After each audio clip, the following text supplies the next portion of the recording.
최근 해외에서는 생태계를 거의 난장판을 만들어 놓는 생태계의 괴물이 있는데요. 미국과 같은 나라도 도저히 손을 쓸 방법이 없었습니다. 하지만 이 생태계의 괴물들은 한국에서도 생태계 균형을 교란했지만 한국인들이 괴물들을 찾아보기 힘들 정도로 씨를 말려 해외에선 해결책을 궁금해하고 있는데요. 이 생물들은 번식력이 매우 강하며 생물 다양성을 보존을 파괴합니다. 인간의 생명 또한 위협하는 상황으로 사상자는 날이 갈수록 늘어나고 있는데요. 결국 세계 정부는 과학자들이 고안해낸 장비에 천문학적인 돈을 들여가며 이들을 퇴치하겠다고 선언했지만 결과는 미비했습니다. 하나를 잡으면 두 개가 되어버리는 이 괴물은 매번 퇴치하며 값비싼 비용이 계속 들어가며 포기하려는 찰나에 그들은 우연히 정답은 아주 가까운 곳에 있음을 알아냈습니다. 그것은 바로 다름 아닌 한국이었죠. 얼마 전 해외 네티즌들 사이에선 과거에 볼 수 없었던 말도 안 되는 크기의 괴생명체 사진이 엄청난 화제를 모았습니다. SNS에서 화제가 되며 방사능을 맞은 생물이 아니냐며 관련 글들이 쏟아지고 정말 존재하는 생물인지 컴퓨터 그래픽 조작인지에 대해 갑론을박이 벌어졌습니다. 정교하게 만든 모형일 뿐이다. 사진상으로 확대된 것이 실제로는 이보다 매우 작을 것이다. 일본 방사능 때문일 것이다. 라는 등 네티즌들 또한 눈으로 보고도 믿을 수 없다는 반응을 보였습니다. 일례로 얼마 전 미국은 우리나라에서 흔히 볼 수 있는 장수말벌이 등장하자 그야말로 아비규환의 장이 되었던 적이 있었습니다. 당시 CNN은 살인벌이 나타났다라며 미국인들에게 주의를 시켰으며 이렇게 장수말벌로 인해 수만 마리에 달하는 꿀벌 또한 학살당하자 이를 본 미국의 양봉업자들은 그저 손을 놓고 발만 동동 구를 수밖에 없었죠. 이에 미국 워싱턴주의 곤충학자들이 우주복을 입고 나타났는데요. 우주복은 옷도 뚫어버리는 말벌의 공격을 막아주는 방호복이었습니다. 미국에서 공식적으로 이루어진 최초의 장수말벌 퇴치 작전이 이루어진 것이죠. 전신 보호 장구뿐 아니라 대형 진공 청소기까지 동원해 벌집과 약 200마리의 말벌을 포획했습니다. 스펜 에릭 스피츠거 곤충학자는 우리는 벌집 하나를 발견해서 뻔했어요. 너무 행복합니다. 라며 기뻐했습니다. 아시아 거대 말벌로 불리는 장수말벌은 세계에서 제일 큰 벌로 미국에선 지난해 처음 포착됐는데요. 꿀벌들을 잡아먹어 양봉업계에 극심한 피해를 주고 있고 독침이 방호복을 뚫을 정도로 강해 반복적으로 쏘이면 사망할 수도 있습니다. 지난해 미국에서 처음 발견되자 현지 언론이 아시아에 살인 말벌이 상륙했다라며 호들갑을 떨 정도입니다. 경북대 농업과학기술연구소 최문보 교수는 장수말벌이 중국, 한국, 일본 이렇게 세 지역에서 공통으로 나오는 종류긴 한데 무역선을 통해 넘어가면서 외래종이 되는데 말벌이 거의 없는 유럽이나 북미 쪽으로 퍼졌을 때는 이 타격이 이제 어마어마한 거죠. 라며 규모를 실감하게 했는데요. 전문가들은 북미 여러 지역이 장수말벌의 원산지인 동아시아와 기후 조건이 비슷해 충분히 살 수 있을 것으로 보고 수색 작업을 계속하고 있습니다. 장수말벌이 자리 잡게 되면 생태계 교란 우려가 커 사전에 퇴치해야 한다는 것입니다. 장수말벌은 우리나라에서도 위험하긴 마찬가지입니다. 발견하면 신고를 해야 하는데요. 그런데 이 장수말벌은 한국에서 약으로 쓰이며 말벌 수십 마리를 손으로 때려잡아 바로 말벌줄을 만들어버리는 한국인들을 볼 수 있는데요. 미국은 엄청난 방호복을 입고 잡는 모습과는 많이 차이가 나고 있습니다. 모기를 잡듯 손으로 말벌을 때려잡는 시범을 보인 유튜버가 있는데요. 바로 준하라는 유튜버인데요. 오디오소로 말벌을 유인한 뒤 손으로 말벌을 때려잡는 모습을 보여주며 바로 담금줄을 담아버리는 준하는 말벌에 쏘이는 척을 하며 웃긴 상황을 연출하기도 했지만 한 방도 쏘이지 않는 모습을 보여주어 해외 네티즌들은 경악했습니다. 이뿐만이 아닙니다. 생태계 교란종인 붉은 귀거북 먹방도 선보였는데요. 보기만 해도 살벌한 비주얼의 음식들을 살벌한 비주얼로 먹는데 준하는 준비가 완료된 음식을 먹은 후 그의 유행어 와 고소하이 척지기네 라는 감탄을 외치며 보약처럼 껍질을 까서 먹어버리는데요. 또한 우리나라에 유입된 후 이전까지 위풍당당했던 명성을 잃어버린 뉴트리아는 그 대표적인 예이기도 합니다.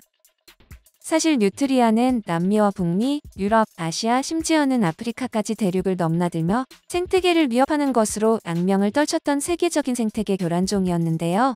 식물과 동물을 가리지 않는 식성을 가지고 있는 뉴트리아는 농작물을 먹어치워 세계의 많은 농부의 눈에서 눈물을 흘리게 하는데요.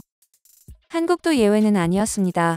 한국에서는 괴물쥐로 불리며 2000년대 중반 들어 낙동강을 중심으로 자연 정착이 이뤄지며 관련 피해 사례가 꾸준히 신고되고 있는데요.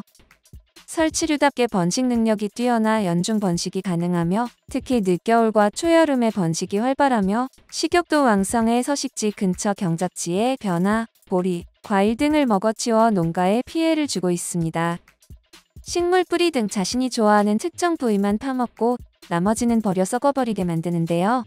게다가 둑이나 뱀의 굴을 파집안 침식과 치마를 불러오며 양식장에서는 어망이나 자망을 훼손하기도 합니다. 하지만 뉴트리아 슬개에 웅담 성분이 있다는 사실이 밝혀지면서 이 괴물쥐는 금트리아라는 애칭으로 불리며 한국인들은 뉴트리아 사냥을 하는데요. 최근 약 100만 명의 구독자를 보유한 한국 유튜버가 화제입니다. 생태계 교란종을 사냥해 쓸어 먹어버리는 유튜버 우마인데요. 웅담보다 좋다는 뉴트리아 슬개가 남자의 정력에 좋다며 말려서 먹는 모습을 보여주었는데요. 이 밖에도 우마는 몸에 좋다는 교란종 먹방으로 떡상을 하며 평균 200만 조회수를 달성하며 화제가 되고 있는 인물입니다. 한때 중국의 과수 농가와 산림들을 황무지로 만들었던 꽃매미 역시 앞선 교란종들과 같이 드넓은 대륙을 정복한 후 의기양양한 발걸음으로 우리나라에 새로운 터전을 마련하고자 했지만 한국의 토종벌들이 그들을 기다리고 있었는데요. 과거 꽃매미가 무척이나 처치 곤란한 해충으로 꼽혔던 것은 다름 아닌 그 번식력이 있었는데요. 한 번에 무수한 알을 낳아 번식하는 꽃매미는 잠깐 한눈을 팔면 어마어마한 수로 증식을 하고 그 수많은 꽃매미가 산천수목을 모두 메마르게 하며 농부들은 울분만 토하게 되는데요. 하지만 이 역시 우마의 눈을 피하지 못했는데요. 중국 본초 강목, 신농 본초경 등의 의학서에서는 꽃매미가 약용벌레로 분류되며 한의학 고문원에는 적해라는 이름으로 적해의 약효는 정액을 더하며 성기능을 강화하여 자녀를 갖게 한다.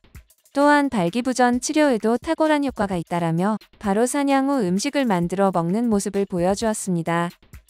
하지만 독성물질인 요인빈 등 2종의 인돌알칼로이드가 발견되었다고 하니 섭취에 있어서는 주의가 필요합니다.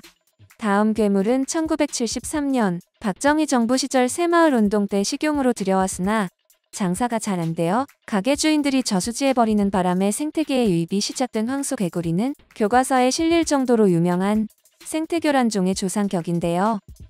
뱀은 물론 동족까지 잡아먹는 무서운 식상으로 우리 토종 생태계를 점령했는데요.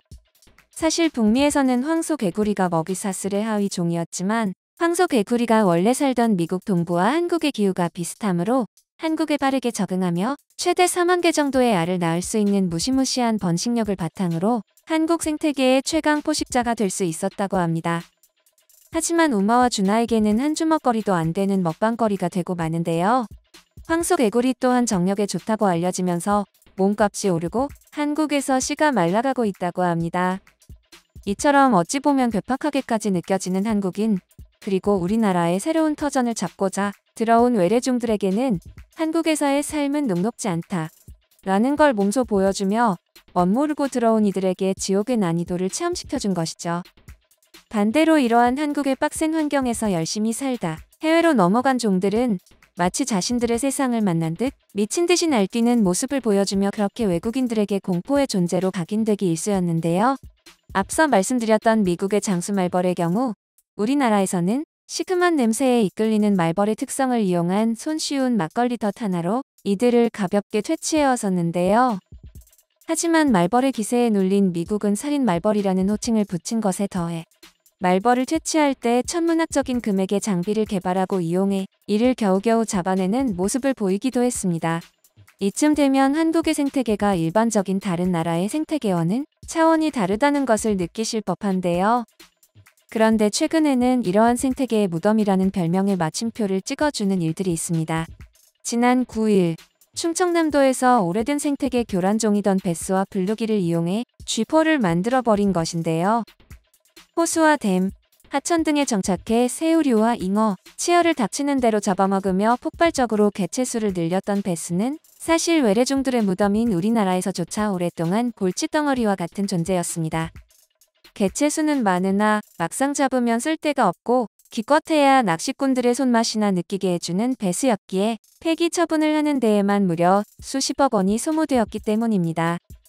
하지만 충청남도에서는 식품업체를 통해 배스와 블루기를 비린내 제거, 손질, 조미, 건조, 냉각 등 이 오래된 골칫덩이를 맛있게 처리해내는 데 성공했고, 이내 배스는 그렇게 어묵과 쥐포의 재료로 바뀌고 있습니다.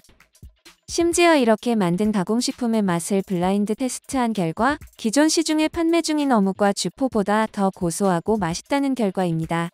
이제는 끈질기게 한국에서 살아남았던 배스조차 그 모습을 찾아보기 힘들게 되지 않을까 싶습니다. 외래종들은 한국에 잘못 들어와 우리의 노력으로 점차 줄고 있습니다. 앞으로도 한국 생태계는 이렇게 우리 한국인들과 한국의 동물들이 지켜나가며 외래종들이 넘볼 수 없는 생태계를 만들어 나갈 것입니다.